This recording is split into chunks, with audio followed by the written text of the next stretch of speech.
The images you will see in this film were brought back by the Apollo astronauts from their journeys to the moon. Between 1961 and 1972, some 400,000 people worked on NASA's moon landing program. The moon landing remains mankind's greatest technological achievement to this day. This is the story of the daring moon pioneers from Apollo 1 to Apollo 17. The official numbering of the Apollo missions began with Apollo 4, an unmanned launch of the booster rocket in 1967.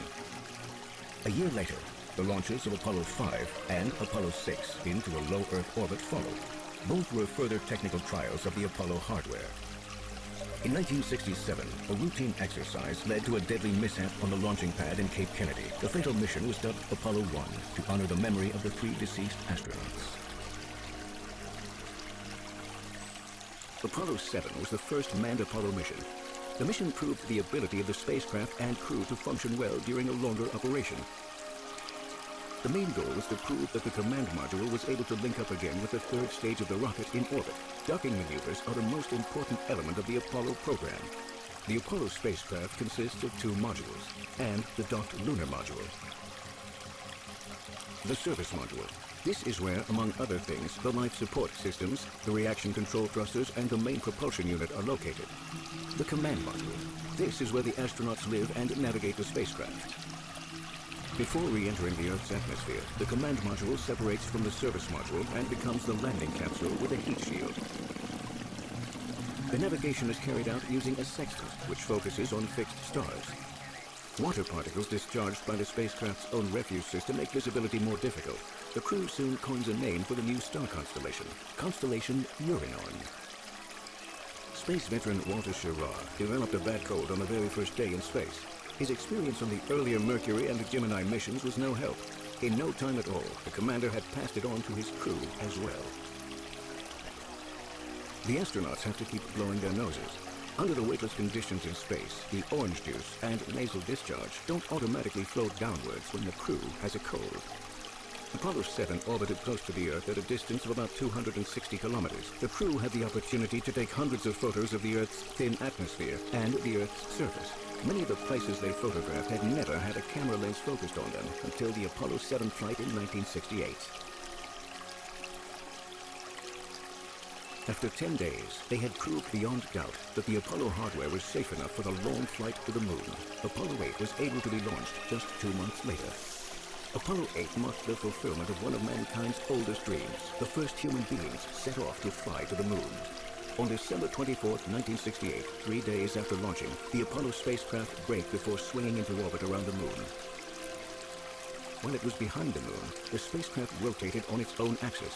As it rose above the moon, the Earth came into the astronauts' field of vision. Oh, yeah, look at that picture over there. Wow, that's pretty. The photo of our blue planet became an iconic picture. For the first time, people became aware of how fragile the Earth is. This portrait of our home planet is regarded as the mainspring of the environmental protection movement. While orbiting the moon, the astronauts read the first lines of the story of creation from the Bible. Their Christmas message was heard by over 1 billion people. For all the people back on Earth, the crew of Apollo 8 has a message that we would like to send to you. In the beginning, God created the heaven and the earth. And the earth was without form and void, and darkness was upon the face of the deep. And the Spirit of God moved upon the face of the waters. And God said, "Let there be light." And there was light. And God saw the light. That it was good. And God divided the light from the darkness. And God called the light day, and the darkness he called night. And the evening and the morning was the first day. And God said, "Let there be a firmament in the midst of the waters. Let it divide the waters from the waters." And God made the firmament, and divided the waters which were under the firmament, the waters which were above the firmament. And it was so. And God called the firmament heaven, and the evening and the morning the second day. God said, "Let the waters under the heaven be gathered together into one place, and let the dry land appear." And it was so. And God called the dry land earth, and the gathering together of the waters called he sea. God saw that it was good. And from the crew of Apollo 8, we close with good night, good luck, a Merry Christmas, and God bless all of you on the good earth. The task of the Apollo 9 crew was to test the lunar module for the first time in the vacuum of space.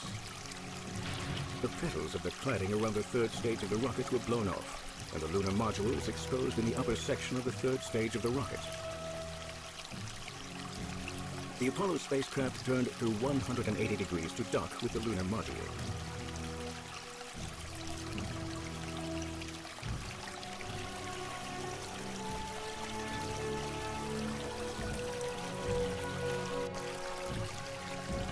After docking, the lunar module was extracted from the third stage of the rocket. The astronauts could start to clamber into the docked lunar module. The first solo flight of the lunar module in the vacuum of space after it had been undocked went without a hitch. Secured only by a nylon cable, Russell Schweiker left the lunar module. He took a photo of his colleague David Scott, who was just opening the hatch of the command module. The astronauts' spacesuits also passed the space test. The goal of Apollo 10 was to test the lunar module in lunar orbit. The astronauts tested all the maneuvers necessary for a landing except for the landing itself. On their flight to the moon, the astronauts had no idea that they would have a brush with death during the mission. The command module approached to within 110 kilometers of the moon's surface. The lunar module had undocked from the command module and swept down towards the Earth's moon. The moon appeared close enough to touch. Only 15 kilometers separated the lunar module from its surface. But disaster struck during the ascent back to the spacecraft. The separation of the descent stage succeeded only after repeated attempts. Then the reaction control engines and the reaction control thrusters failed. Commander Tom Stafford assumed manual control. At the very last moment, they were able to prevent the module from crashing into the moon's surface.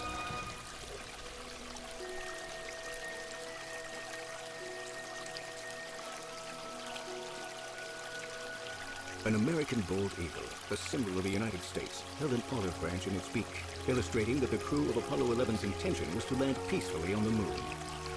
The launch rocket Saturn V was 110 meters high. Here it can be seen leaving the construction hall. The vertical assembly building is over 160 meters high, so high that clouds even formed inside it. A tracked vehicle carried the 300-ton Saturn V to the launching pad some 5.5 kilometers away. Neil Armstrong reported back when he received the good wishes. Thank you very much. We know it will be a good flight. Good luck and Godspeed. Astronauts report it feels good. T-minus 15 seconds. Guidance is internal. 12, 11, 10, 9. Ignition sequence starts. 6, 5, 4, 3, 2, 1, 0. All engine running. Liftoff. We have a liftoff. 32 minutes past the hour. Liftoff on Apollo 11.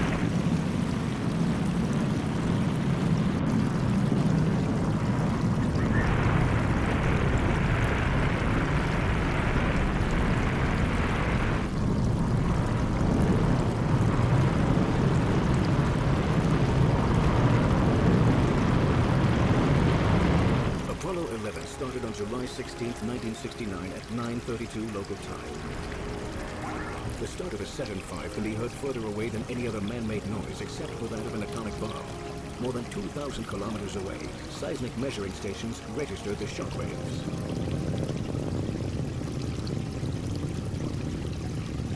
The journey to the moon is carried out in several stages by space vehicles that are jettisoned as soon as they have fulfilled their function. This enables the spacecraft to get by with less starting ballast and fuel.